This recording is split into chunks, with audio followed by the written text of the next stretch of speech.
Yes.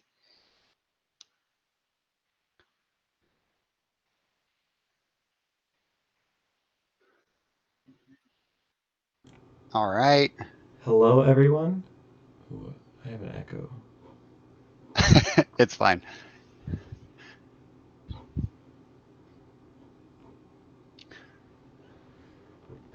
Welcome, everybody, to the Premodern Showdown series. Michael Hoyp and I are back for the second night of the stream.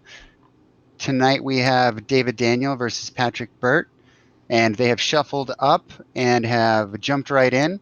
So we are going to let them continue. And we're just going to go right into the action since we're starting a little bit later. Michael and I will talk a little bit about bands and the deck list in a moment, but we're just going to jump right into the action. Am I echoing on stream, or is it just how I hear myself?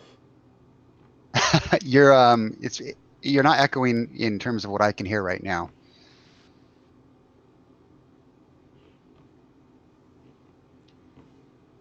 Also, life total is 2020. Yeah, I gotta pull that up.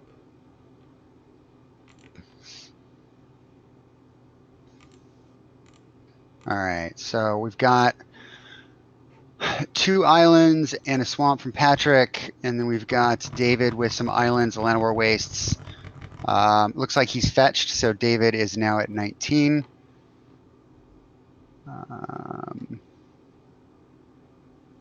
He is tapping for, let's see. Okay, so he's at 18 now. He's playing a wild mongrel. So it looks like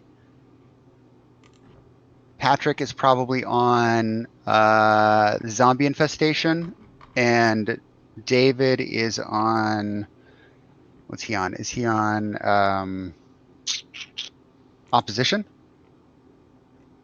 That's my guess.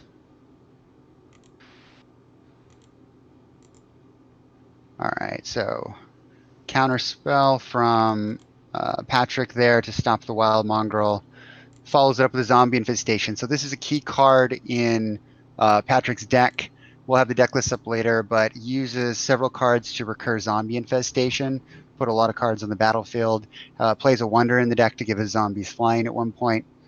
It's a nice tempo-y kind of control-y strategy. All right. I can't make out what that is on David's side. It's a quiet speculation. Quiet Speculation. All right.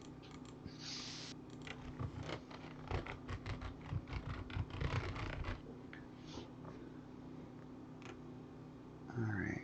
Untapping.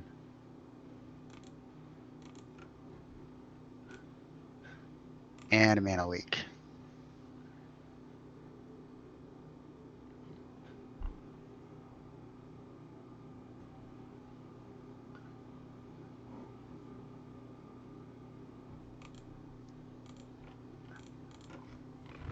So what does he get? He gets a Cabal Therapy. He gets a Roar of the Worm. And is that a Call of the Herd? I can't see what the last one is.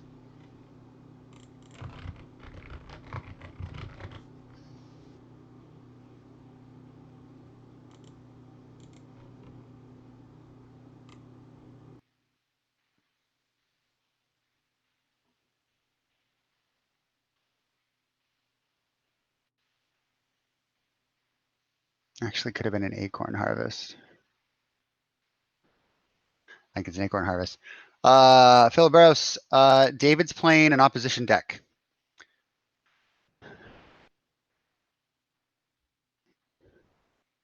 It's got Fane Hornell, or excuse me, it's got Wild Mongrel, Rootwalla, Looters, Arrogant Worm, Circular Logic, Opposition, Cabal Therapy. So he definitely takes advantage of the Madness piece as well. Looks like he's going to flashback what I believe is Acorn Harvest.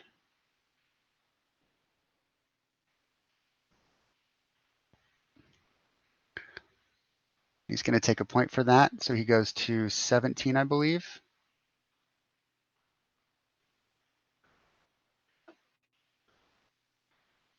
All right.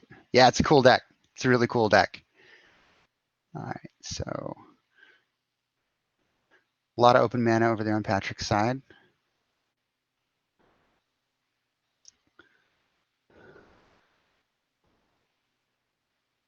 All right.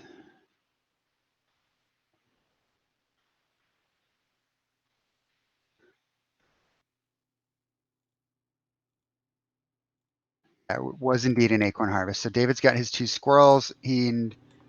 Patrick goes for it looks like Yeah, what do we do I have got? feedback when I'm not Intuition. saying anything? Do I sound any better? I don't hear any, Michael. You don't hear any feedback? Okay. No feedback. Nope. Nope. Chat, do I sound okay now?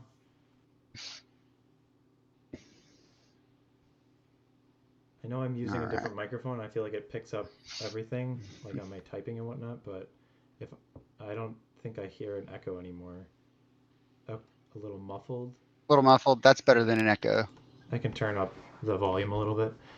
Hopefully All that right. sounds a little bit better. But yeah, I think the quality is going to be a little bit worse. I'm using a We'll get worse it. We'll get it figured microphone, out. but So we had an intuition from Patrick, and then David tried for the circular logic, but it was countered. So intuition resolves.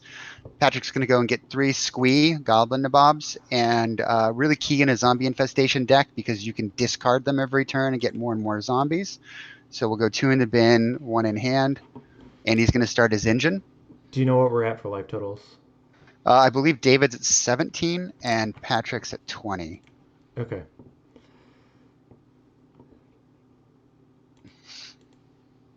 All right, gets the squeeze back to start his turn, draws his card.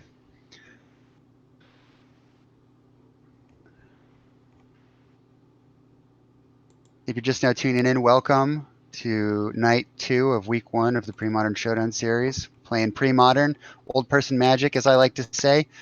Greatest format ever, perhaps. Duress from Patrick. What are we seeing there? Circular logic, deep analysis, and a wonder. Yeah. I'll be taking circular logic here. Fan guilty. We are commentators. If we need to step in, we will. But we are just commentating. All right. Maybe we So can buy some black and white shirts and be referees. yeah, exactly. Start a Patreon and then so they can dress us up as they see fitting. I I think that could get out of control real quickly, even though we've just started. Yeah, that's probably true.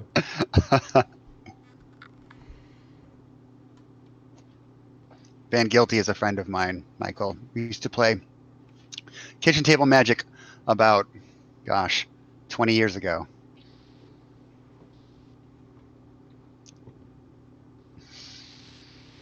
What do we got?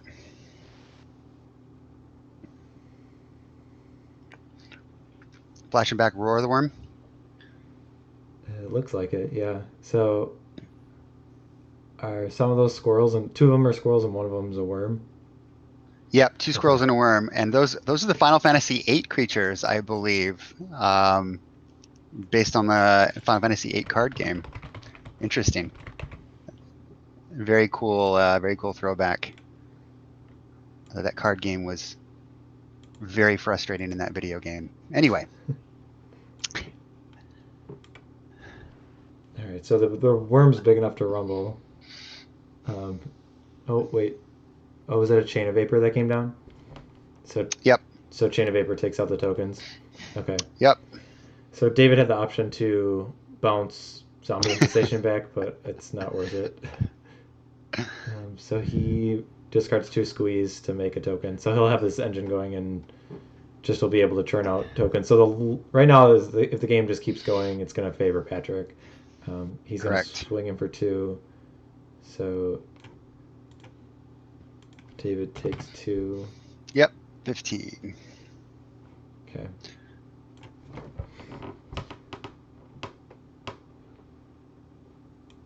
So in terms of, I guess, the permission stuff that David has, he has circular logic. I think he has cabal therapy to kind of interact. But now that zombie infestation's in play, he doesn't really have. No. I don't think He he has Mana has. Leak as well, but Okay.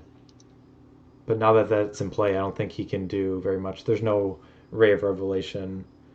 there's 2 in the sideboard. Okay. So and 2 naturalize. So post board or whatever. And he's got 1 Coffin Purge in the board as well, which is great against Squeeze. So he's got more game against Patrick in games 2 and 3 for sure. Okay. So yeah, it's much easier to deal with those cards before they've resolved than afterwards. It's even after board, I would say. Yep. Yeah, triple triad. That was the game in Final Fantasy VIII. Very nice.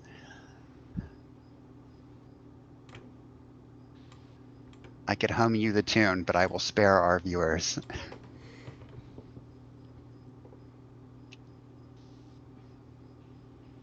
Okay. So Merfolk Looter on David's side. So he crashes in with the three zombies there. All right, I was gonna So say if opposition was gonna be able to do anything at that point, but um, it looks like no. David's been overwhelmed by the zombie horde, and they were just gonna keep coming. So The infestation, if you will. yes, um, All right. So game one down. Let's talk sideboards. yeah. Let me move over, but I think I still have the decks up from a couple nights ago. So let me see Okay. if I can update this quick. So while you're doing that, I will talk. Oh yeah, there's Enchantress. So Yes. that is not the deck. Just kidding. Um, so David's got a Coffin Purge, and he's got two Ray of Revelations and two Naturalizes in his board, which will be good against the Zombie Infestation. Patrick has three Annuls. He's got some Chills, Diabolic Edicts, some Tormod's Crypts.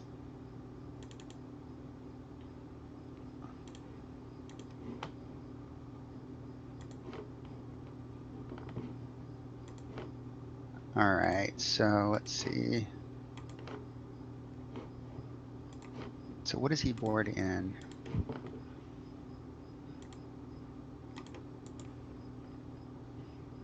Okay, I'm just pulling up the decks, and then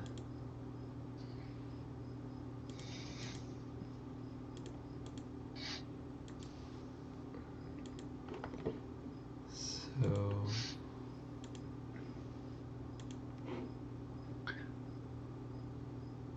So this is also not the deck, chat.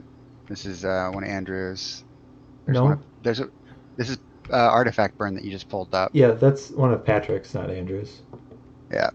There we go. Green White Oathtron. So these were Patrick's decks, Yep. and the Zombie Infestation deck is the one that he has decided to play.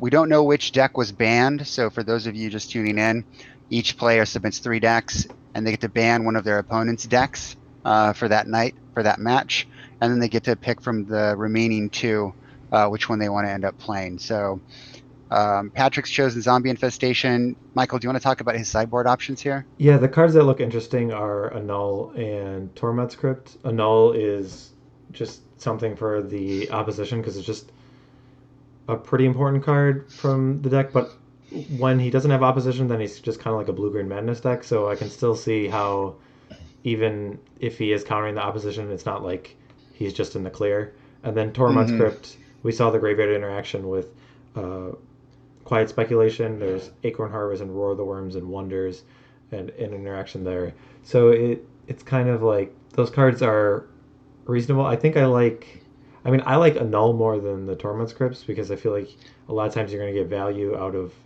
the graveyard cards first, or like if Yeah, you might be able to cast an Acorn Harvest or flash it back right away, and I would bring in the Annuls before the Torment Scripts, but I'm not sure. sure. So, would you do anything differently? No, I like your suggestions. I think that's what I would do as well. Okay, What does he so take out? um, uh, Just shave one of some cards?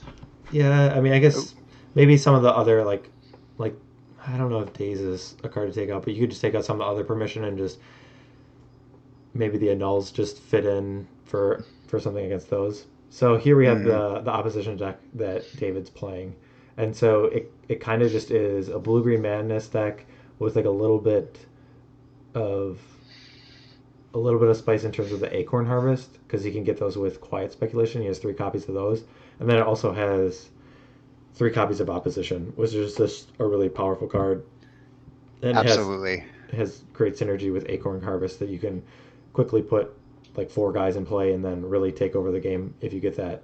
And then he also has Cabal therapy, which a lot of blue-green mana decks don't have, and that helps them out against a lot about combo. I feel like it doesn't help against this deck as much because of the way that um, Patrick is setting up. Um, he's just trying to resolve one card really. Like it's Yep, not like he's a combo deck in terms of the sense of like A plus B or A plus B plus C. He's really just needs. Well, I mean, I guess Squee is a card that is a part of the combo, but that's not something you can really take away with Cabal Therapy. So, absolutely. what do I like out of this? I mean, I so spreading algae is a card that I think it enchants a swamp or an island, and it destroys those. I mean, maybe that's coming in. Naturalize Array of Revelations would go in because I feel like Zombie Infestation is probably the card you want to fight. And what I'm taking out, you could take out some number of Cabal therapies and just more play to the board and then kind of be more reactive as instead of proactive or reactive. If that I don't know what I said, but Yeah, no, I agree. I think you could probably take out some number of the Cabal therapies. Um, I mean, they're good to try to resolve an opposition. But again, really the main card he really cares about is the zombie infestation. And if he can stop those, he's in a really good spot. I mean, is there an argument for just taking out opposition?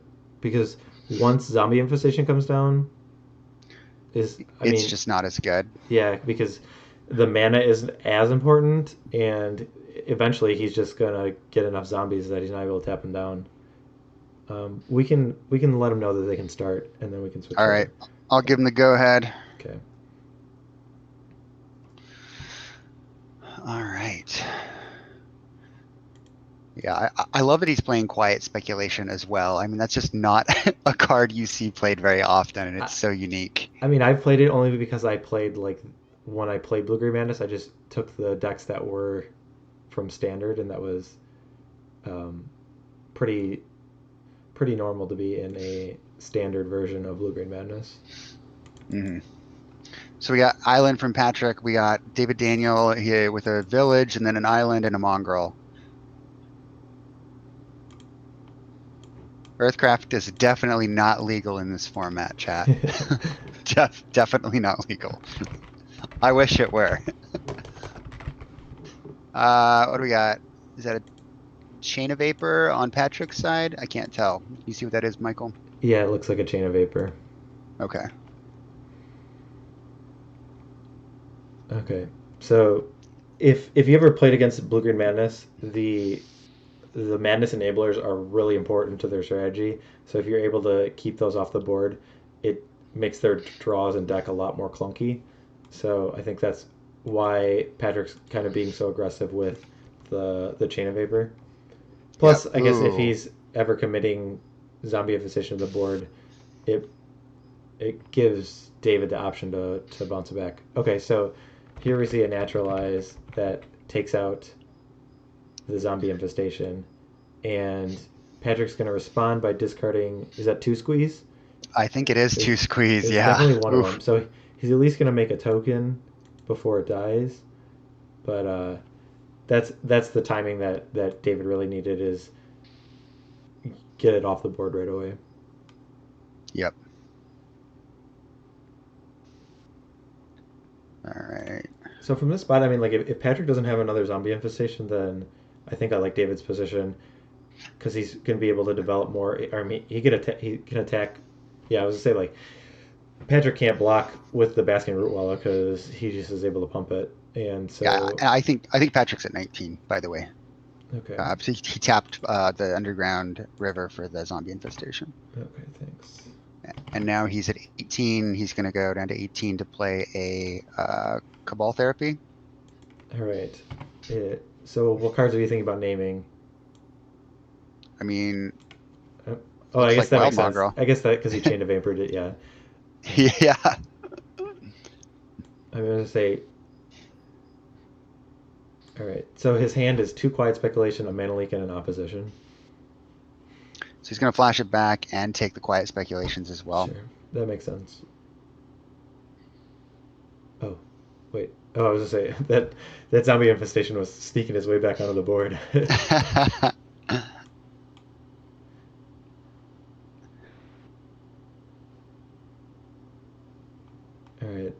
wizards coming in.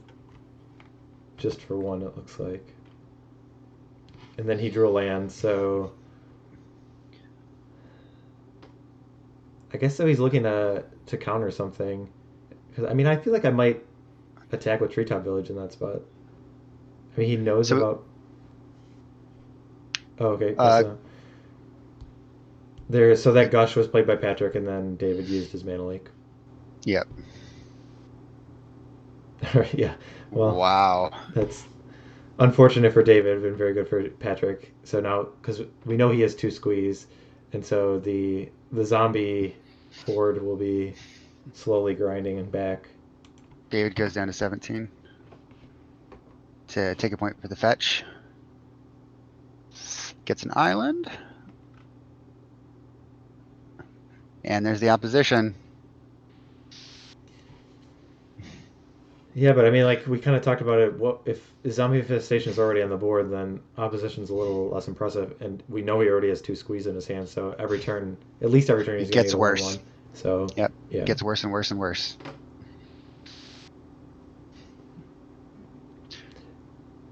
and it actually was like really important that Patrick got the quiet speculation because he can get the Ray of Revelation to take out the Zombie Infestation, and Yep. so it's really good for Patrick that he was able to get those out of his hand before he was able to cast them.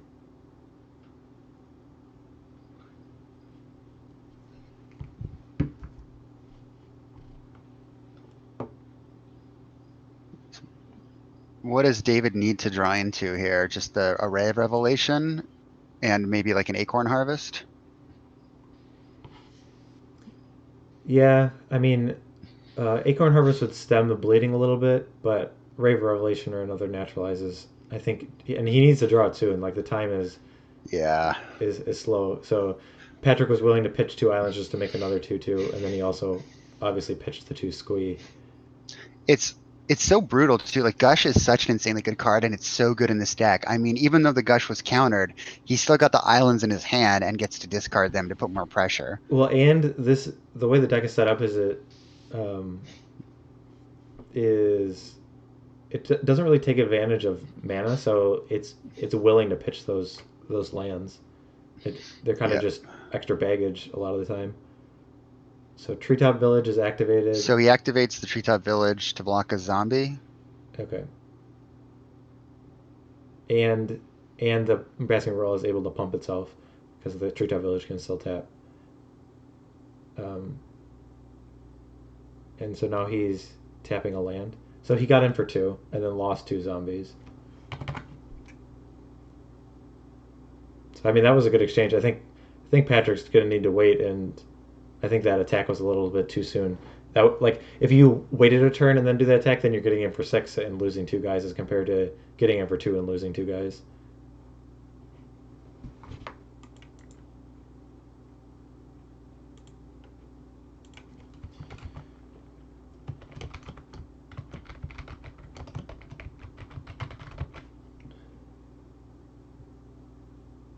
I will update the deck names.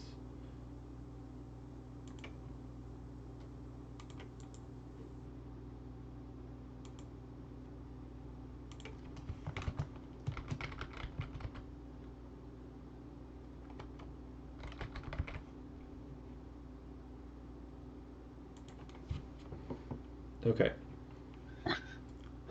All right. So Wasteland from Patrick is great.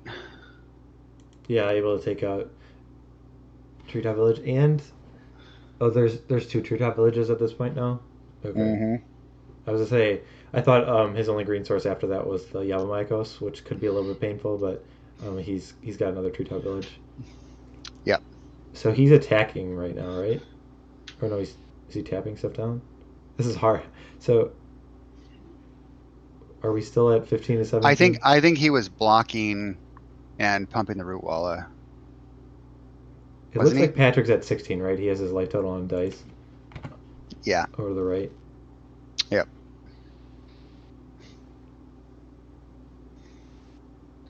So Patrick's turn.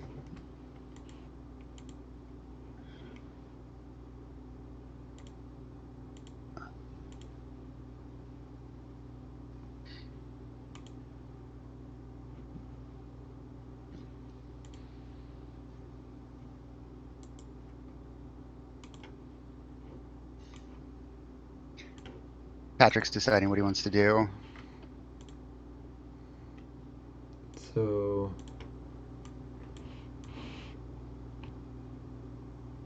okay, so the treetop village was activated, and so that way he has 3 creatures and he's tapping down all 3.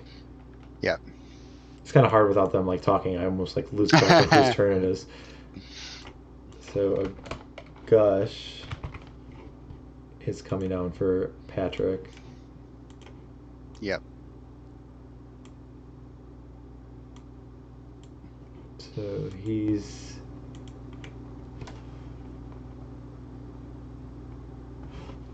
so he didn't need to take damage there because he floated blue mana with islands, right? Okay. Mm-hmm. Yeah. So if you're intuitioning, I feel like you're just getting 2 more squeeze and does he have other cards that interact? Does he have like Wonder? He does have a wonder, yeah. That'd probably be my split. It's Wonder, or Wonder, Squee. Yep. Is that what that one is? I can't tell. There's a lot of glare right there. It looks like it.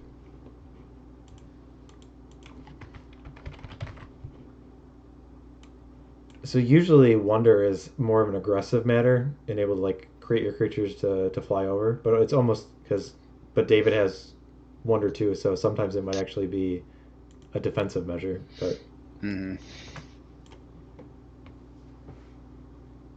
though there are no islands in play for Patrick right now, but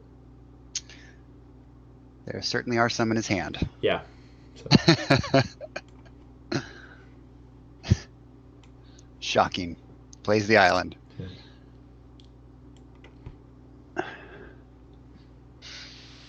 So David's going to loot here.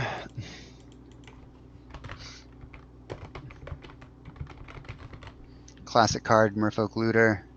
Yes. Sometimes played in Madness decks. Yeah, I like it a lot. I like it in the Madness decks.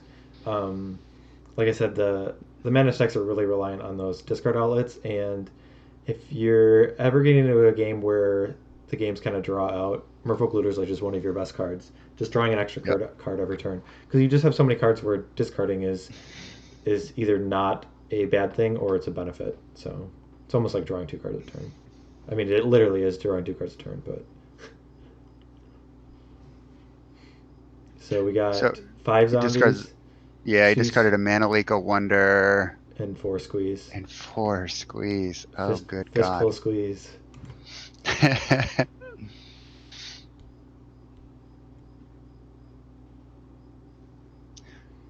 So it looks like David uses 2 creatures to tap down 2. So, I mean, I guess because of the Wonder. I was gonna say, why isn't he just blocking and taking one out? But yeah, Patrick's Take 6. creatures are flying, and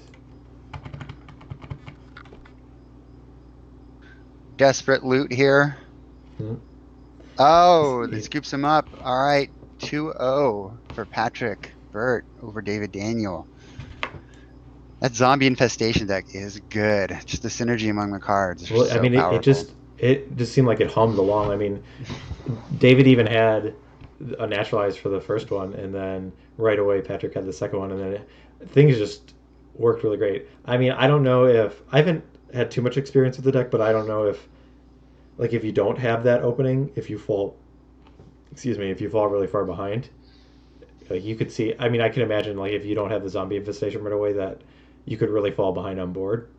But if you're able to get that right away and get that online, then you're going to be in really good shape against a lot of decks.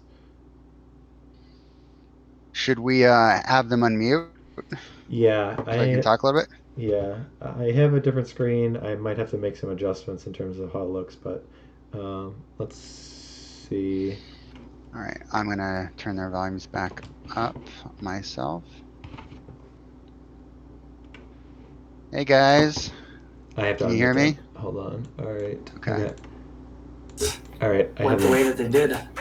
That's all good. Hey guys. All right, these guys want to be unmuted. Oh, yeah, all right. Yeah. We have you guys both unmuted, so. Hello, guys. Hey. We weren't sure if you guys wanted to talk about a little bit about that match and how things went. Well, David had the good idea that maybe I should have put in my Tormod scripts, but I Okay. didn't. Well, we kind of talked about that in it. There's just certain opportunities, like, I mean, where Tormod's crypt, I mean, it'd be fine, but like he'd still be able to like quiet speculation, maintain priority, and then flashback a Ray of Revelation if it came to it. It's not like you're Yeah. going to be able to Tormod's crypt in between that and prevent him from doing that. And I feel like that's Yeah. probably what you care about the most. So, I mean, it's fine. Did you? So you brought in creature removal. I was thinking you might bring in a null just for against the opposition. No, I figured that, I would be able to pile up creatures, and there would be a point in time where I would probably get more creatures than him, which is what happened there. And Sure. I talked a little bit about, like, I muted David while I kind of talked while I was boarding, and like we both have grindy games, right? I could go the accumulated knowledge, intuition. I could kind of build up that card, like that card volume, and he could do the same with his similar draw spells and his Word of the Worm and his thing that stacks to graveyard. So I think if it went long, I think it could have gone either way. That's totally fair. And Michael and I were talking about this. Like once you get infestation down, you just build up this critical mass that can outpace the opposition. David, what was your boarding strategy against Patrick? Oh, I brought in Ray of Revelations, Naturalizes. My only concern in his entire deck is Zombie Infestation. It's the only card I care about. So like when I got to naturalize the first one, I probably should have casted Speculation on turn 2 instead of the Wild Mongrel, but I had assumed he brought in Tormod's Crypts. Sure. So that seemed poor to do, and I didn't have a third land, so that if he dropped Infestation, I can't, Speculation and then blow it up. So like I figured the Wild Mongrel was the more aggressive play, since I also had the Root Wall I can just crack for 5 until he finds it. I can naturalize it, but like I mean his hand was pretty nutty, like 2 squeeze, 2 Zombie Infestations, the Cabal Therapy, and the Chain of It. Like I only had one that was Zombie wild. Infestation, only one. I drew it on You my played 2. I destroyed the first one. Yeah, I drew it on my top deck after. Yeah, I think that would be a very, very conservative line if you went for Quiet Speculation before playing the Wild Mongrel. Agreed. Yeah. And David, did you bring in the Coffin Purge? I did. Yeah. I don't think it's that good. Like it's not. I guess it doesn't.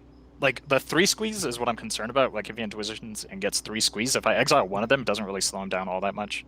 Like if I draw the Coffin Purge, it's really good because then I can like cast it and flash it back. But sure, I don't know. It's one slot in my deck, and there's a lot of cards I boarded out that weren't very good in this matchup anyway. So fair enough. Well, cool. Any big surprises for Flint and Mike?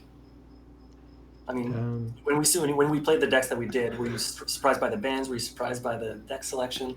We didn't really have time to talk about the bans in terms of what was up. But, we didn't get a chance to chat about them. I guessed that I haven't looked yet, but my guess is that David banned Oahtron and Patrick banned Heartbeat. Oh. No, he banned Draco Blast. David, what did you ban? I banned Oahtron, which in retrospect, I should have just banned Mono Red so that I could have. I think I can beat both of his other decks with Heartbeat, but I didn't think about it. I just looked at the Oahtron list and didn't want to figure it out because there were like 35 one-ofs. I don't want to deal with this. Fair enough. And Patrick, what was your reasoning with the bans? So the turn 1 hippie is something that I'm terrified of. So if he does land a hippie and starts to chip away with Draco Explosion, and the ability to win out of nowhere was something I was terrified of. And Oahtron does terrible against spell combo decks. So I need to take it off. I know that David's been on a tear with it, and it's been putting up good results. And I think, Flint, you've echoed that it's been doing well for you too. So yeah, Flint's I didn't want to play against that. Yeah, we've been pretty good. Yeah, we both played it this month. Yeah. Fair enough. All right. Well, awesome. Any final thoughts before you guys want to bow out? I'm excited for the next match. Should be fun. Yeah, I'm looking forward to it. Thanks so much for doing this, guys. Really appreciate it. All right. Yeah, good games, guys. And congrats, Patrick. All right. See you guys later. Later, guys.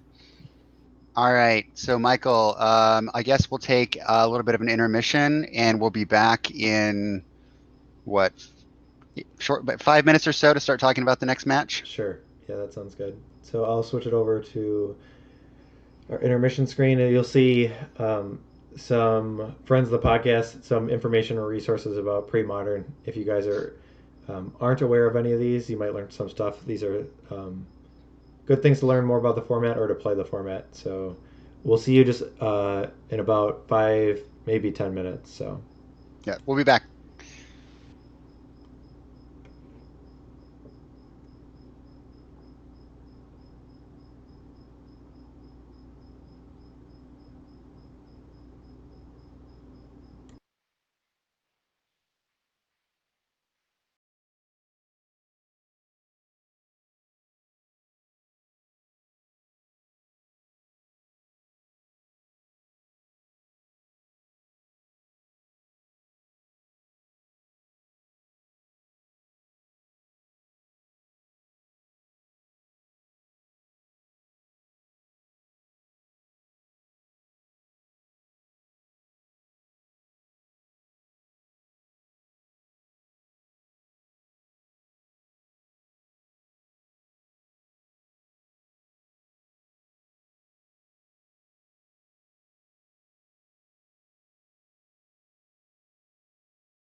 Okay, so Robin and Jared are just sitting down. They're shuffling up. I am going to adjust these so we have the correct deck lists for the players.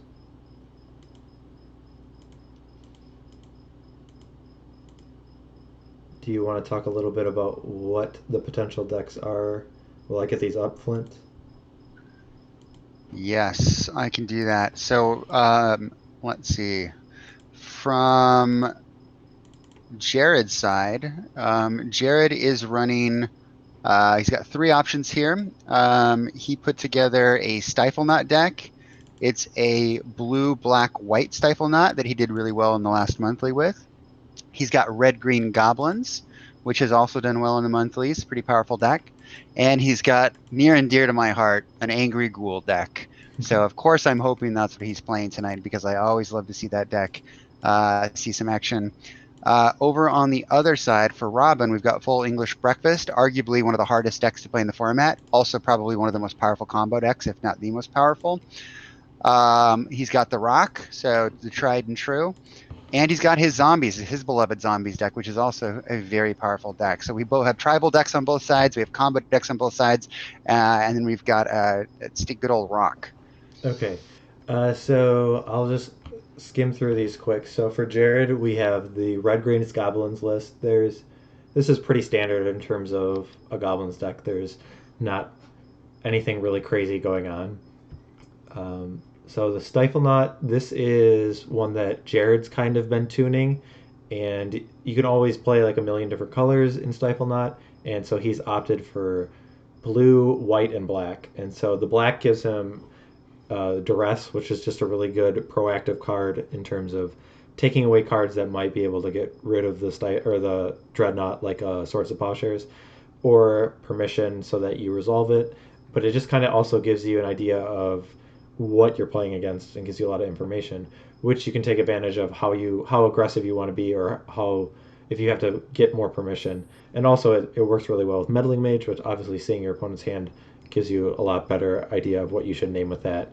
And to kind of go with that idea, he has Peak in there, which not all of the StifleNought lists have. And his last deck is Angry Ghoul.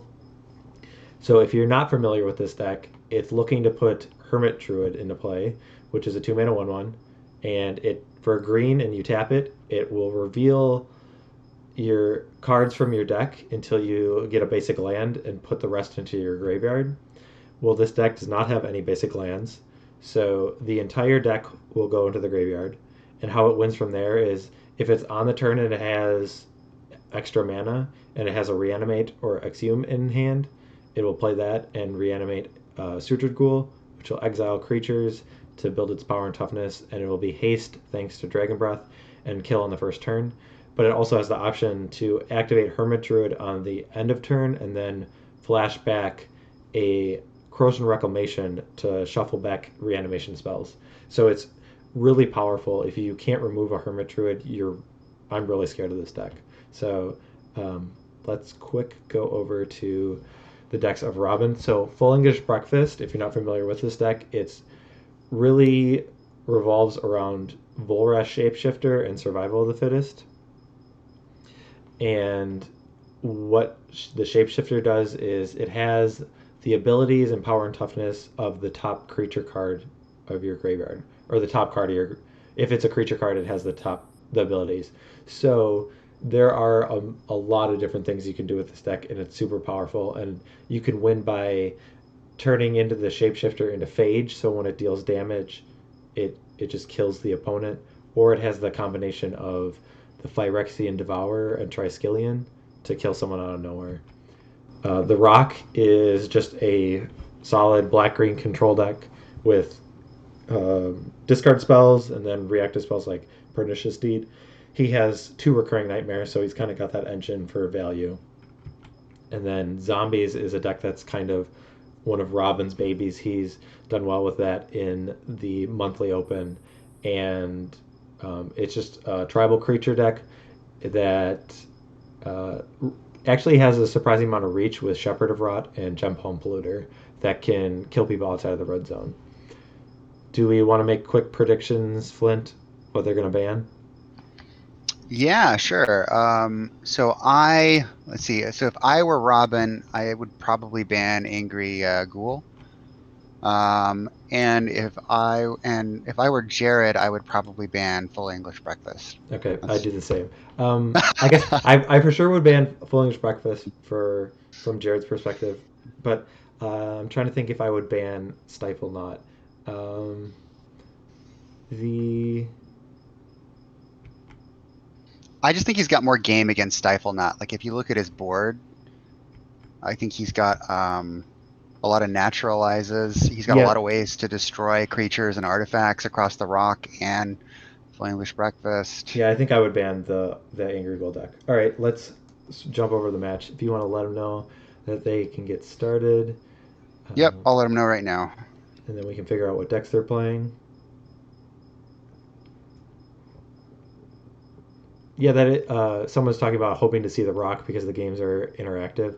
Yeah, that is something that I really like about that deck, and it's fun to watch, and it's fun to play because you never really die to any deck right away, and you never really just win in like 2 turns Exactly. or 3 turns. So you always get to play good games of Magic pretty much. Okay, so it looks like Robin mulliganed once. He put that card on the bottom.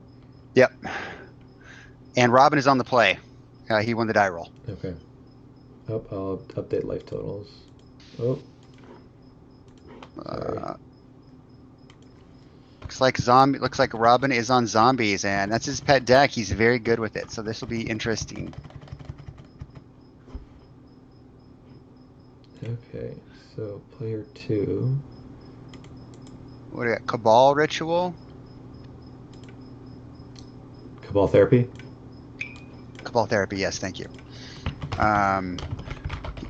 He doesn't know what Jared's on because he doesn't know which of the 2 decks Jared picks, so this will be really interesting to see if he gets a card here. That is very ambitious, too. I mean, yeah. I'm guessing he has a creature that he is playing this turn that he might want to flash it back, but yeah, I don't know if I would. Yeah, I'm trying to think what the overlap between is there an overlap between the 2 decks? No, it's because it's goblins, StifleNought, and the Angry Ghoul. So is there? Oh, so goblins looks like goblins was chosen. So we have 2 tribal decks going off against each other. So if you had to pick who is advantaged based on the matchup, what would you say? I think if the game goes long, Goblins is favored. But if Robin has a fast start, he'll win with Shepherds and Gem Palm Polluters. He's got to fade Gem Palm Incinerator from Jared. Yeah, and there's a sharpshooter in his hand, it looks like. I mean, the lackey's probably unlikely to get. Well, actually, given the way that this turn is going, like, he probably doesn't have a 1-drop and a 2-drop or a 3-drop. I feel like I would play all of those over just a blind Cabal Therapy. So he's going to play a Shepherd of Rot. I'm calling it right now. Oh, it's Withered Wretch. Darn it. That one is a lot better against Lackey. So. That's good. All right, let's bring up Withered Wretch.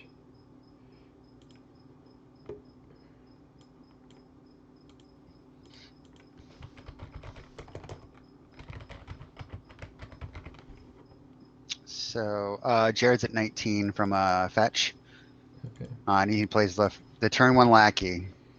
Yeah, that's really the scariest thing about the Goblins deck is it just has the potential to just come out of the gate so fast with a turn 1 Lackey. The Zombies deck is pretty well equipped to deal with the Lackey, though. There's a lot of creatures to block it.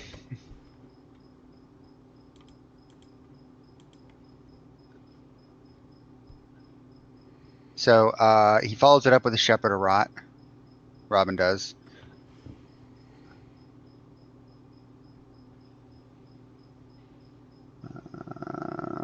So interesting.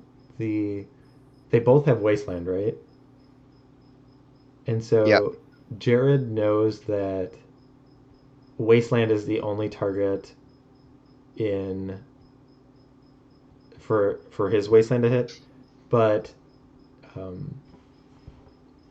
there are other non-basics that Robin could take out, like a Carpolution Forest or an Ancient Tomb. Ooh, there's an Ancient Tomb, and he plays a sharpshooter. So if there's no, I can't think of the zombie lord of the undead, then this could be really good for Jared. Absolutely.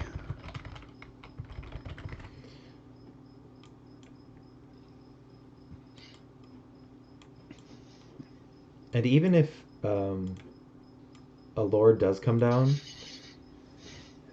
if Robin's not killing him super quick, Jared can build up a board, and eventually creatures are going to die, and Sharpshooter's going to get a bunch of triggers, and he's going to be able to really just mow down the board state of Robin.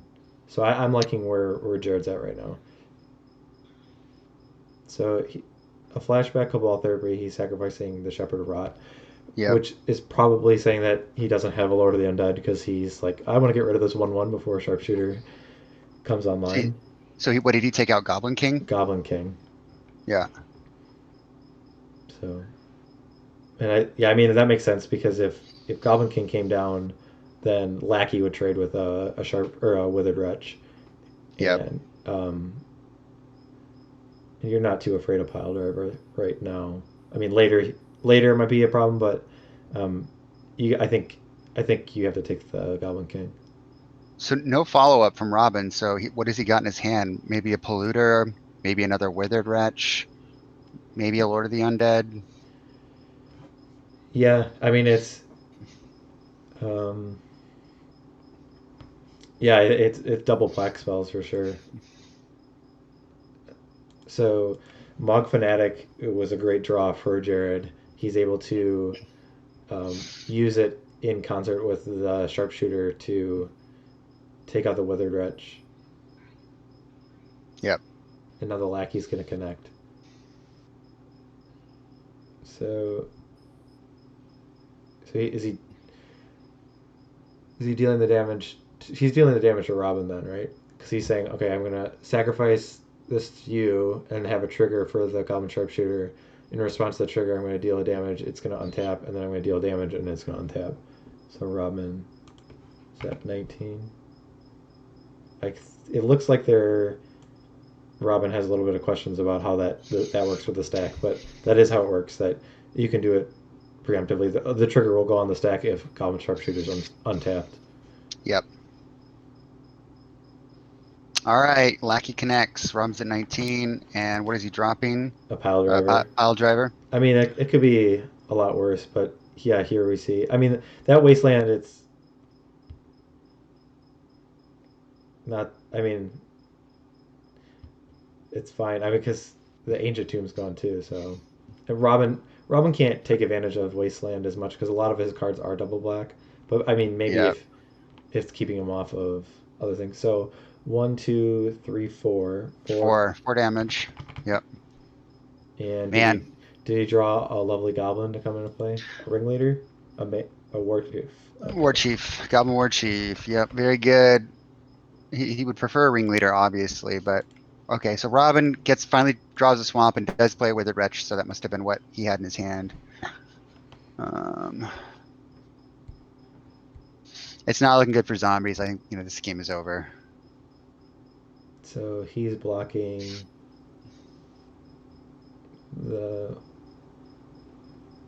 which one did he block? The Lackey? I don't know. It looks like he blocked the War Chief. Well, why is it still in play? It's dead now. He blocked the Pile. Or the Pile Driver. The Pile Driver, okay. So he took 3. And right. He must have taken a 4th because of the Sharpshooter. Hey, Mike Harris. Welcome. Okay, so Siege Gang Commander. Is he tapping a Wooded Foothills? He's gonna fetch. I mean, I don't think it matters, but.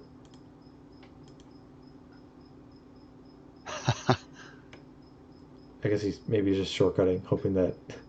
Is he about to play Earthquake? Because man, that table is a shaking. I think. There might be both nervous legs, I guess, but yeah. I think so. That foothills does need to be in the graveyard, right? Yeah. I'll text him. So, did he attack with everything? I mean, I think even if the game's not done right now, I don't know what position. So it looks like he's at 4.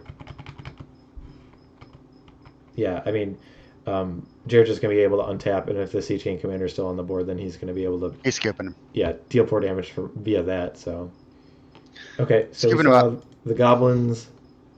Um, I mean, goblins didn't have a super explosive draw, but I guess it picked up steam pretty quick. The Ancient Tomb, playing the turn 2 Sharpshooter was really good. Oh yeah. That coming down a turn early made a big difference, I think. And then also Robin not hitting his 3rd land or his 2nd Black Sorcerer right away might have also been pretty difficult for him. So let's go back over to the decks and talk about sideboarding. So I have the Zombies deck up. I'm definitely looking at one card that's very good. Does it start with?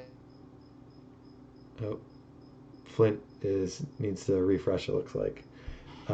If it starts with Engineered Plague, then he got it right. Yeah, yeah. Okay. The cards that I would take out is. Does he have Duress in the main? Yes, I think Duress. He does. So I'm trying to think. So, I mean, Cabal Therapy is probably better than Duress. I think. I don't know if any of the other cards more. I mean, I don't like Oath of Ghouls in this matchup because I think Goblins has a better control of putting stuff in the graveyard. Yep. And I don't like Bottle Gnomes against Goblins. Basically, if you can make the game go longer, like you might think, oh, Goblins has an aggro deck, but if you're just going to give it time, it's just going to build up a board and deal you giant chunks of damage. I don't think Bottle Gnomes is very good against it. I think that's Right. just in there for the red decks or the slide agree. decks. So I think agree. I'm just bringing in 2 Engineered Plague and 2 Cabal Therapy and taking out 4 Duress. Yeah, What are your that thoughts? sounds. I agree 100%. I mean, the gnomes are not good. The goblins can grind. Goblins goes wide. It can play the quick game or the long game. The gnomes just aren't good. But the plague is great. The therapy's great, and duress is just not good in the main deck. So, what about Jared? I bring in the Pyrokinesis. That seems like the most exciting card. I think Caller of the Claw. I'm trying to think. I mean, I can see like board states because there might be a point where the zombies are bigger than the goblins, and he has a bunch in play, and he might trade. But that doesn't seem that good. I definitely bring in Pyrokinesis. And naturalize. What do you like naturalize? Oh, for the Engineer Plague. Okay, yeah. Yeah. I was thinking Yeah. about the main deck. Okay. Yep. How many naturalize are you bringing in? I think I bring in 3. Okay. So, what cards are you taking out? Are you taking out? I think I would take out Goblin Pyromancer, because there's gonna be a lot of times where Robin will have enough creatures to block, and the extra power doesn't really do anything. They're still gonna trade. Yeah, I think you take out Pyromancer, you take out Tinkerer. Okay. And then maybe you just shave some other cards. So maybe you shave like 1 Siege Gang Commander. I think I would take out like Mog Fanatics before Siege Gang Commander, or you might there's even like you might even say I would actually I think it's actually reasonable to take out 2 lackeys on the draw. Okay, I could see Lackey, but I wouldn't take out Fanatics. Spot removal against zombies is so important because if you can stop Robin from developing any kind of mass of zombies, then it's just so much worse, right? I mean, the only one that it gets is Shepherd of Rot. Is he running Carrion Feeder? I mean, yeah. I mean, it can get that in certain spots, I guess, but I mean, if he wants to keep that one around, he probably can.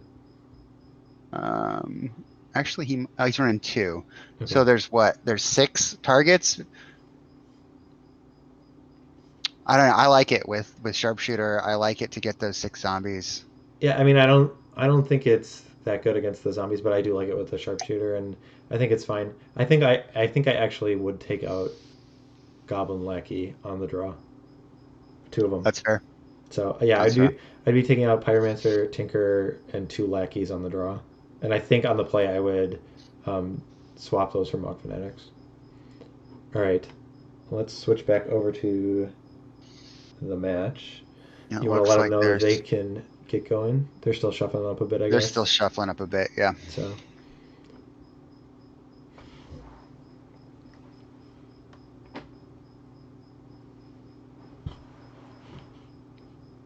All right, looks like we got some. What do you think of the comments in chat? Someone's asking about the number of Goblin Matrons that Goblin usually plays. So I felt like when I first started playing, there were lists. Some of them didn't even play any Matrons. And then I saw lists with 2 of them. And I think I started playing with 4, and I'm not saying I made the change, but I think ever since I paid attention after that, like shortly after everyone's been playing 4 Matron, I think it just makes the deck way more consistent, and it gives you powerful tutor targets. I mean, I guess the cards that you get a lot of times aren't super powerful, but it like I feel like I haven't seen people get Pyromancer or Tinker in the number of times, and I've watched Goblins a good number of games, but just you're usually just getting ringleaders or war chiefs or sometimes pile drivers or siege gangs that really just make your late game more consistent. So I really do like the 4 Matrons. I agree. I think they're great, and I remember some of those same early lists that you were talking about, Mike. But the Matron is just so clutch. Matron and Ringleader, they really let you go the distance in the deck. Mm-hmm. Looks like Jared's taken mulligan here. Yeah, and so when you're the Goblins player and you know that your opponent has Engineered Plague, how often are you just looking at your hand and like, this doesn't do anything against that one card? Like, I have a bunch of 1/1s that'll die, and I don't have a Naturalize, or I don't have a Goblin King. Do you think that might influence his mulligan decisions? It could. It definitely could.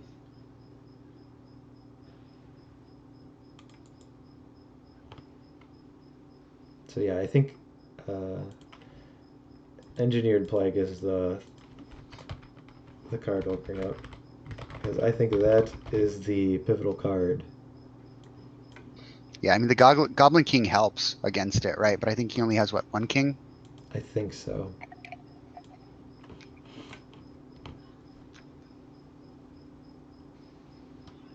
Okay, a Rotling Reanimator is ritualed out, so let's bring that guy up. Good start. Great card. Was a terror back in the day. Old Cleric's deck. It's pretty brutal. All right, so Prospector for Jared.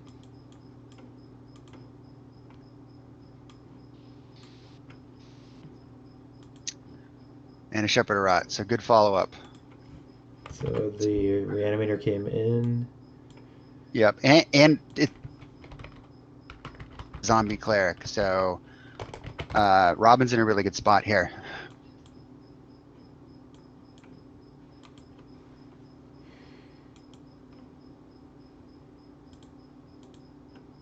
Okay, so 2 mana plays usually aren't that exciting about the Goblin deck. It's usually just Pile Driver. I mean, well, he might be thinking about cycling a Gem Palm Incinerator to kill the Shepherd of Rot. Okay, so it's a Pile Driver. Mm-hmm.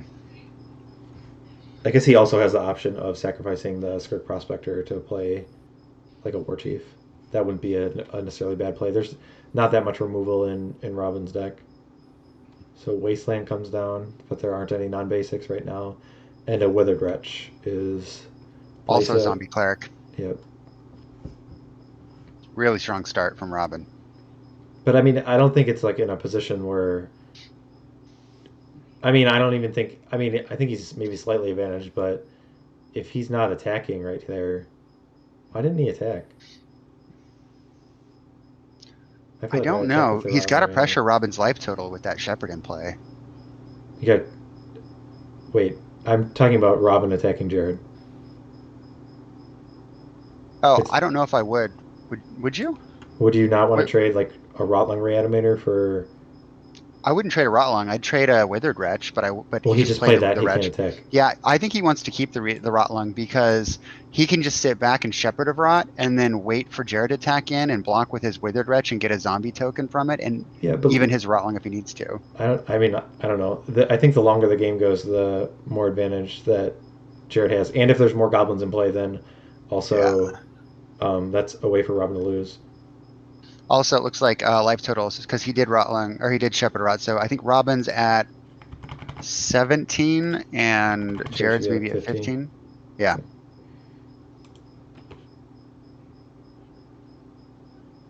So second Withered Wretch from Robin. I mean, I think I just sit back at this point. I think I just sit back and shepherd and say, yeah, come on over with your non-trampling goblins. Well, I think you're worried about like a goblin matron coming down or something coming down and sharpshooter doing a bunch of work. There's a sharpshooter and a skirk prospector in play. I'd be worried about losing my board.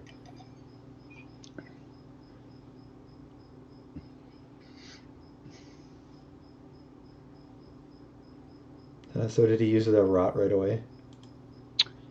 For 4? It looks like he tapped it.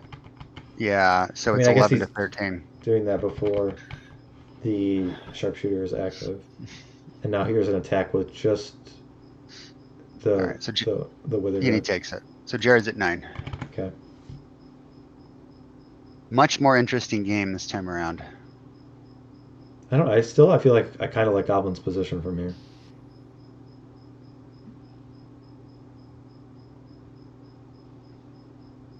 All right, chat. Who's going to take this one down? Zombies or goblins from this point? What do you think? Like if you played a siege gang commander here, you probably can like kill the entire board.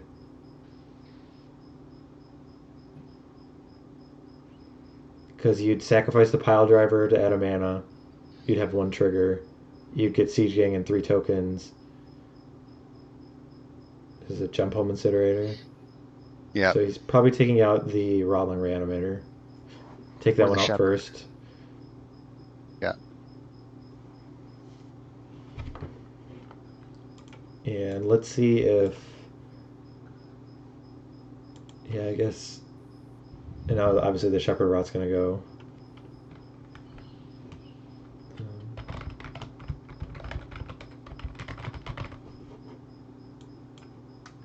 So let's bring up Gem Palm Incinerator. So we got 2 votes for goblins, 1 for zombies. What do other people think? Zombies, goblins? Well, I mean, like, just that you like the position before that turn. I mean, now would you agree? I mean, like, I do like it a little less, to be fair. So, but I mean, yeah, I definitely feel like now I'm pretty comfortable thinking, because from this standpoint, there are just so many good draws Jared has. Like, how many cards are bad? Like, if he just plays a ringleader or a siege gang commander or a goblin matron, like all those cards are really good. And like, what is Robin's best draw? I mean, I guess it's engineered plague, but even then, you'd still be able to take out a good number of the zombies before some of the creatures die. Alright, he passes.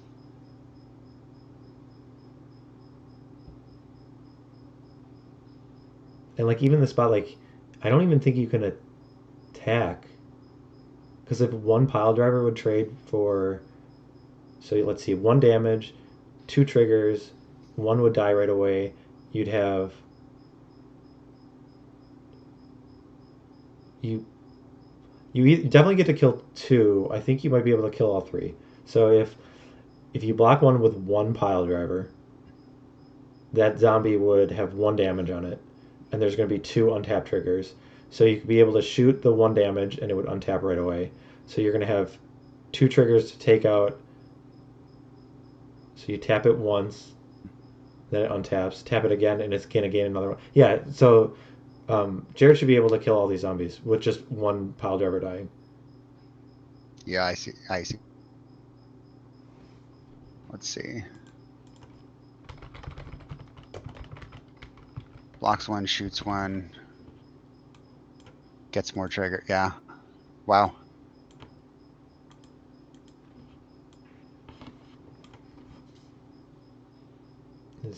Jared doing math right now? I think he might be, yeah.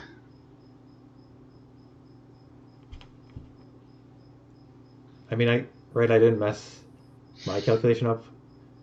Yeah, I don't think so. So he blocks, right? He uses a pile driver to block one zombie. It puts 1 damage on that zombie. Okay, And the zombie kills the pile driver. And there's right? 2 trigger. Oh, I guess there's only 1 trigger. I was There's thinking there's 2. There's only 1 trigger. Okay, so I think he has to block 2. He has to Okay. block like 2 wretches. Okay. Well, you could double block one of the wretches. I would double block 1 wretch, because then you would get 2 triggers and one of your pile drivers lives, and then you'd be able to do that. Yeah. I think you're right. No, I guess that's not how he did it. I would have taken 4. It looks like he took 2.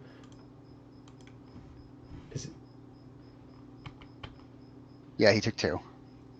He's at 6. Is it a 6? I missed a point somewhere. Oh, I think there was a wooded foothills that he used.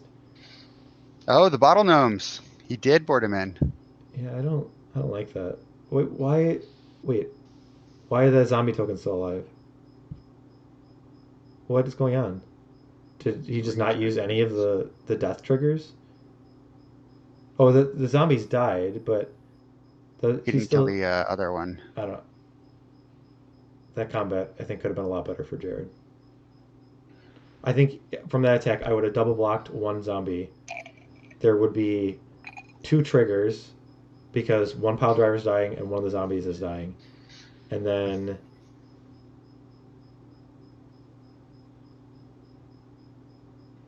I guess you're only able to kill 1 of the other ones.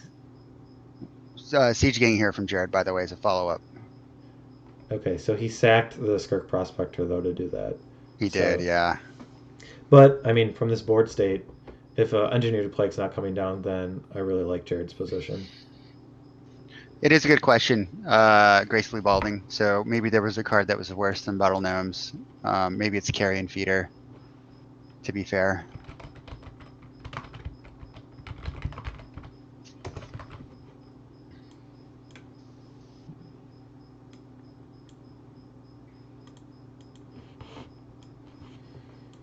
So Siege Gang Commander is just like the kind of like it's definitely the top end of the Goblins deck, and it just can make up so much ground. So a natural Robin, yeah, he sacked the Bottle Gnomes in response, so he's a 16. I would not make that play. I mean, he must have 2 in his hand, right? Like, yeah, he's got to. Engineered Plague is just so much better, right? Yeah, I mean, yeah. So you just lose to Engineered Plague. Yeah. How much did he take? 2, 5. It looks like. Looks like he's at 8. 11. Is that what it's saying? Oh, 11? Robin's at 11. Yeah, because Right. he went up to 16. He was at 13. He went up to 16, and he took the 5. So Goblin's still just bringing in the team down to 7. Robin needs something here. He doesn't have his zombies on the board. I mean, I think you're right. Goblins is pulling it out. No, attacks with the matron as well. So no, he's shooting the sharpshooter and then he's sacking to deal 2, and then the sharpshooter's going to untap. And then he's going to shoot again. And yep. So yep. So yeah, the Goblins finishes him off. So some good tribal beatings going on there. You should never doubt the Goblins deck. That's what you're right. I shouldn't. I mean, good God, that it's just so good at that. Do you want to unmute them, and I'll ask them to unmute us so we can have them chat a little bit about the game? Sure.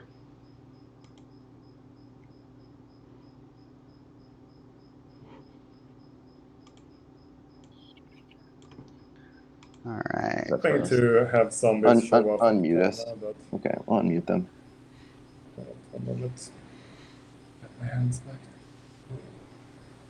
All right, you guys there? Yes. Hey, can you hear us? I have one unmuted. Now I think unmuted too. Yeah, we're good now. Yeah, so stream can hear you. I don't know if you guys want to talk about sideboarding or the match or anything in general. We learned that Sharpshooter is a good card. Yes. Yeah. That's what we learned. I guess do you want to talk about that play right away? So, like, what did you consider different blocks in that situation or no? The ones with the He could have killed my zombie token, but I mean it didn't matter that much at that point. Yeah, that's what we were saying. Oh, because I could have sacked them to the. You missed two. Prospect. You missed at least one trigger. Yeah, I haven't played with Sharpshooter a ton, so I know there are some crazy little like kind of dances you can do with it, so to speak. But you just gotta keep track of how many triggers you have and keep responding to them. But at that point, I was very dead anyway. I needed to hit plague or be dead at that point. I think so. And then you ripped a siege gang, which kind of is the death knell, so to speak. So. Jared, did you have another naturalize in your hand? Did I have another one? No. I guess he did, but I guess he didn't. Yeah, we thought you might as well because you naturalized the bottle gnomes. Yeah, that was. Yeah, I told him when he did it. I said, "Oh, you have another naturalized," because it seemed like that's what I said. I felt like he was going off the top, so I feel like he would have ripped and dropped plague beforehand, and I think I was in a pretty good spot. I mean, I guess I was living on the top of his deck, but I still like it does its job when it comes in. So your siege game 6 round, and but. Fair enough. I just got a little more aggressive there, I guess. Yeah, I just thought I probably would have used like a token to get rid of it as compared to a naturalize. Well, the Toronto was the one. I guess I could have done it. Yeah, you could use the sharp. But I had a chance to like win the game. Basically, I was like, I'm going to push this through. Yeah. I mean, you're only losing out on like 1 damage every turn. So. How'd you guys board? I just took out the Pyromancer, the Tinkerer, and a Prospector, and a Mountain for a Forest to bring in the 2 Naturalizes and a Pyrokinesis. Okay. I kept it pretty simple. I didn't think the Callers were very good. I didn't want to bring in all 4 Naturalizes because I need to keep my deck strong. I was just, they can respond to, a Plague or something like that. But, it was, or a Tombstone Stairwell or something, but. Yeah, I didn't want to go over. I definitely bored out Tombstone because he had way too many. He had more creatures than I do. Tombstone, it's only fine if I manage to shrink his graveyard enough with a wretch, which in our plus, one it can happen, I guess. If he has a Skirk Prospector, there might be situations where you. That Zero really could cost you. No, so I mean, I board out all the dead cards. I board out 4 Duress and 2 Tombstones instantly, and then I also cut the Carrion Feeders simply because blocking actually turns out to be relevant in this matchup a lot. Me and Jared actually played this matchup a bunch earlier, and I think we went like 3-3 against each other or something. Yeah, it was closer, but the Sharpshooter won me those games for sure. Yeah, sure.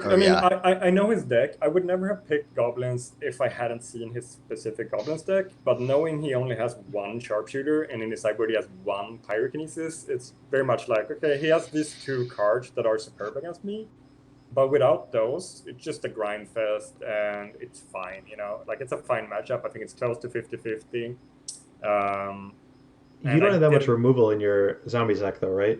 No, I have no removal against him. Because he's got the 4 Matrons. I mean, even though he has the 1 copy of Sharpshooter, it's probably going to stick around. So that's, I guess, one thing to be worried about. But the 1 Sharpshooter, you can absolutely win against 1 Sharpshooter. I got this Shepherd hand now. I had 2 Shepherd, which isn't superb there. But when we played, I won through 1 Sharpshooter. I tried against other Goblin decks, and they ran like 2-3 Sharpshooters. That's just, no point in even trying. Right. So I picked Zombie specifically because it's maybe like 48-49% against Goblins, but it's very good against Hermit. Because of Withered Wretch and then Engineer Plague are both like, you literally can't. I looked at his deck list, he literally cannot win against them. That's why I didn't choose it. Yeah, I had a feeling you were going to probably go on the Zombies, and I knew my Hermit deck was going to struggle against the 4 Duress, a couple of Cabal Therapies and the Withered Wretch deck. So no. But Feb, I don't have that much experience with breakfast against Goblins, and it's 10:30 and I'm tired, so it was just like I don't think I want to try that tonight. So that's fair. I went with this is probably 50-50. I multi 6, and then I don't know if you guys know, I named Worldly Tutor with the Cabal Therapy because I was like, I don't know what the fucking name here. We wondered. We thought that was so brave. I had a Wretch to come out, and I had a turn 2 Shepherd, and that's a decent 6. So I didn't want to risk going to 5. So I was like, I can always flash back to therapy, which I ended up doing. I told him that game when he played a sharpshooter, I was pondering flashing back to therapy, and I said, I know you play Tomb, but it's only 2, and you only have 1 hidden card. And then I passed the turn, and he goes, Ancient Tomb Sharpshooter. And I was like, well, motherfucker. So that was a little rough. That was what I was hoping to flash back on the next turn. That one, I mean, I probably got a little bit greedy, but I was down on a 6-card hand. It just didn't feel great. Yeah, Robin, you got to top deck better, man. I'll teach you how to. Yeah, seriously. Better, for sure. For sure. Yeah, I definitely got lucky with the draw of the sharpshooters in both opening hands. You know, those were very key. I just need to get a little more. So, correct me if I'm wrong. So, like in a blocking situation, when like where 2 creatures die, I get to like, I'll shoot, I untap, and I can respond again because it triggers again, right? So if it's untapped and 3 creatures die, you can shoot, and then you have an untap, shoot, untap. Right, and respond to it every single time, and then untaps. Yeah, basically, in my mind, whenever those things happen, I picture how would this look like on Magic Online, and there'd be 2 triggers that would go on the stack, and then you have priority, and you're able to activate the sharpshooter, and then it's going to untap. The trigger goes on the stack whenever a creature dies. Yep. Right. Yep. So they go on the stack on top of each other instantly. Yep. Okay. No matter what, so I can respond to those at all times. Okay. Yeah. I wasn't sure. And when the other thing we're trying to figure out, when you sacrifice a fanatic, does the card go into the graveyard right away, or is it like it needs the ability needs to resolve first, like a spell? Sacrifice is part of the cost, so I think it goes it's part of the cost to go straight to the graveyard. Okay, so it goes straight. But like that makes sense. I have thought Jared was trying to get me to think too much about exiling it, because I thought he knew it works like that, and I was like, I don't want to exile it. I want to leave it because otherwise it'll wasteland it. And I was like, I'm not going to use it anyway. It doesn't matter. And then you wasteland the wasteland, and I got the Tomb at least, because there's no way I'm tapping out in that scenario. Yeah. Right. I felt like, because I do have some removal, it helps me out. But like he can also just Dark Ritual puts him so far ahead. And my lackeys get kind of like he can be outclassed on his turn 1 if he puts down two 2/2s. You know what I mean? Like a Carnophage or something like that. So I mean, a turn 1 Rotlong is a very good play against goblins. I'm not going to complain very about good. that 7. It just ran out of gas pretty fast, sadly.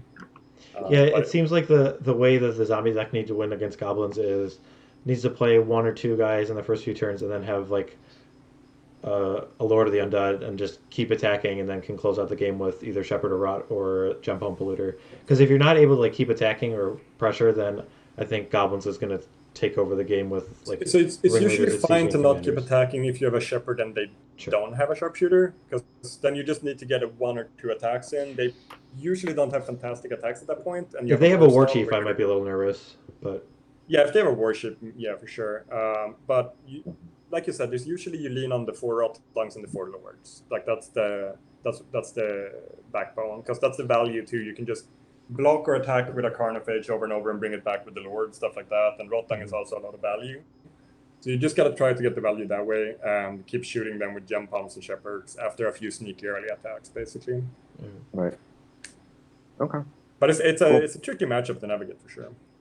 Definitely. Cool. Yeah. But, it was a cool one to watch, given the 2 tribes against each other. So we were glad that it got to play out for the viewers. It's a nice introduction to Premodern for sure. Yeah. And Robin, I was rooting for you game 2. I was like, Zombies has got this. We're going to see a game 3. But Michael was like, no.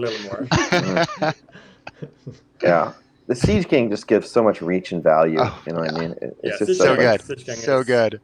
Very rough. And the Prospector actually is pretty solid too. Like it really lets you play ahead a little bit. Well, and obviously the combination with the Sharpshooter is just amazing. The combination with the Sharpshooter is where it really shines in this I would love it in this deck, because a lot of times the reason why I don't like Skirk Prospector is like I'm afraid to sack certain cards because I'm going to 2-for-1 myself. Like if they have a Swords of Pushers for the War Chief that I bring out on turn 2.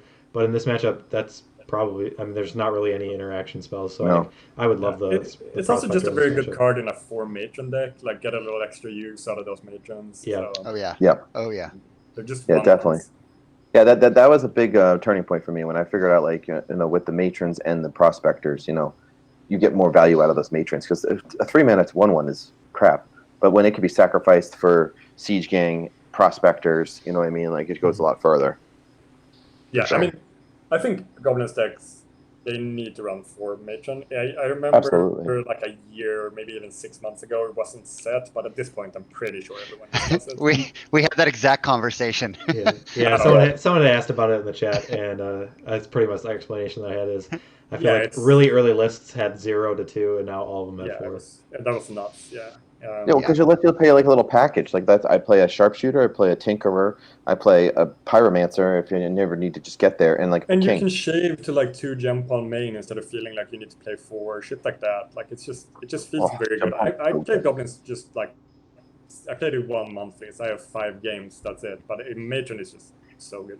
Yeah, for sure. I'm impressed with it. So cool. Awesome. All right. Thanks, guys. No problem. See you next week. I'll see you on Monday. Sounds good. See you next week, and congrats, Jared. Take care. Right. Bye, guys. Bye-bye. Speaking of Monday, let me bring up the schedule for next week. Oh, this is the old one. Hold on. Let me...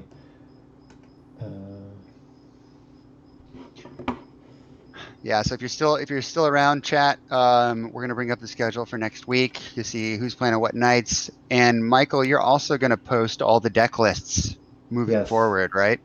Yes, I will. Now that we've played all the matches, hold on. Wait for it. Wait for it. I thought I had. Hey. All right. Well, let me pull this up real quick. So Flint, fill the time for a second. Sure. So next week we're back to the round robin. So we'll have 2 matches on Monday. We'll have 2 matches on Wednesday, and you'll get to see some of these guys going up against some others with some different decks. Michael's going to post all the deck lists and make them public, so you'll be able to have an idea of what decks are out there. So if you kind of want to play along with Michael and I next time and try to figure out which deck you would strike if you were in each player's shoes and which deck you would probably play, then we can have that conversation together in chat as well. Yeah, so now I have the new schedule up. So Robin will be back on Monday. He'll be in our first match. He'll be playing against Mike. And Mike has brought the Bant StifleNought. He has the Jund Zoo Grow deck that we had that played yesterday or on Monday, and his other deck is a Cognivore Oath of Druids deck. Mm-hmm. So it'll be exciting to see. I guess all those decks sound really interesting. I actually have not seen the Bant StifleNought in action. I've seen a lot of the other color combinations, so it'll be interesting to see how that one works if it gets to be played. I don't know, but. For sure, and maybe we'll get a chance to see Robin play the Full English Breakfast, which is the match that I really want to see, and I think the viewers would really appreciate that one as well. There's just so many lines of play you can take; it's really cool. Yeah, I know, and if I were a player, that's one of the decks that I'm always scared about because it just seems like it's so consistent and so powerful, and there are some angles of attack you can take against it, but it just seems like in the hands of a good pilot, they are always able to find a way out of those situations. Absolutely. So then we got Patrick and Michael as the second match that night. Yeah. So Patrick, let me bring up his decks because we didn't show them very long. He was in match 1. His options. These are. So we saw the blue-black Zombie Infestation deck that was tonight. Then his other choices are, we'll call this Artifact Burn, and it's pretty close to a typical Solai deck, but it has a little bit changing. It doesn't have as many creatures. It doesn't have Lavamancers it has 2 Lavamancers. It doesn't have the Jackal Pups.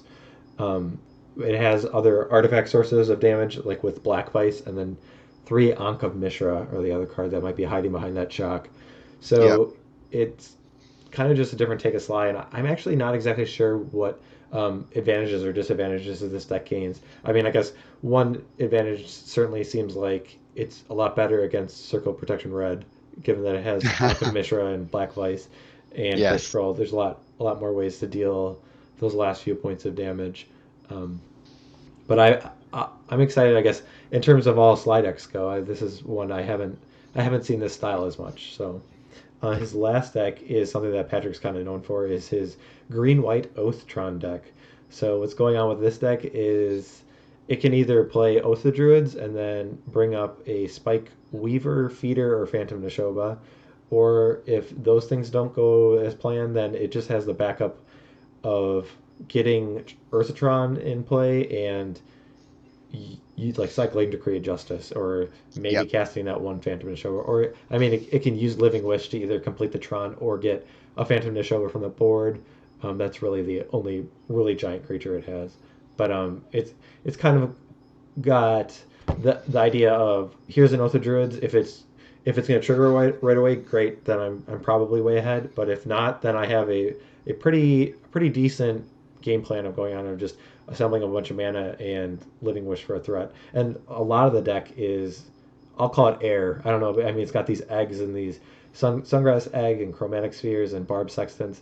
So it makes the mana a little more consistent, but sometimes, I mean, it'll churn through its deck too, so he might be able to find the cards he needs. But then there are certain times that you just might kind of stall out and bump into those random cards. But exactly. Yeah, this is a pretty cool take on the Oath decks. So awesome. I guess what deck are you excited to see next week, Flint? I'm excited to potentially see Full English Breakfast from Robin. I'm excited to potentially see Cog Oath from Mike Harris. I'd love to see Full English Breakfast from Robin. I'd like to see Blue-Green Enchantress from Andrew.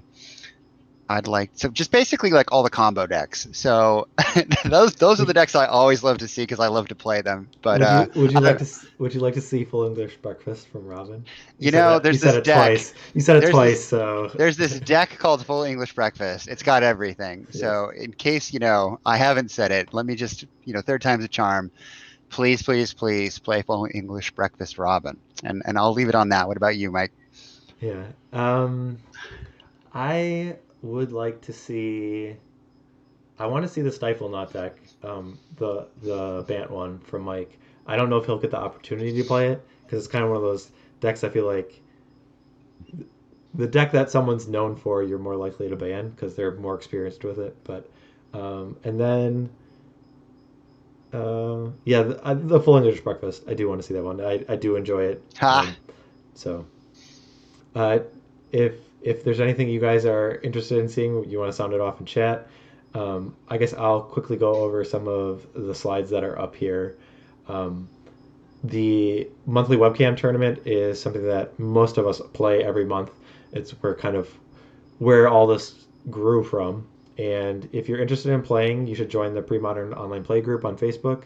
There's a register. You register at near the end of the month. Andrew will make a post, and you can just play your matches at your own convenience against your scheduled opponents over 3 weeks. And if you have any questions, let me or Flint or Andrew know, and we'll answer any questions. The Midsummer Revel Tournament. Oh, okay, I'll go to All Things Considered right now. So I mentioned this on Monday, but this is a podcast that I've been listening to for a long time. It does primarily focus on Old School, which is another alternate format. I'm sure most of you are familiar with it, but it uses the Old School cards as Alpha through Fallen Empires.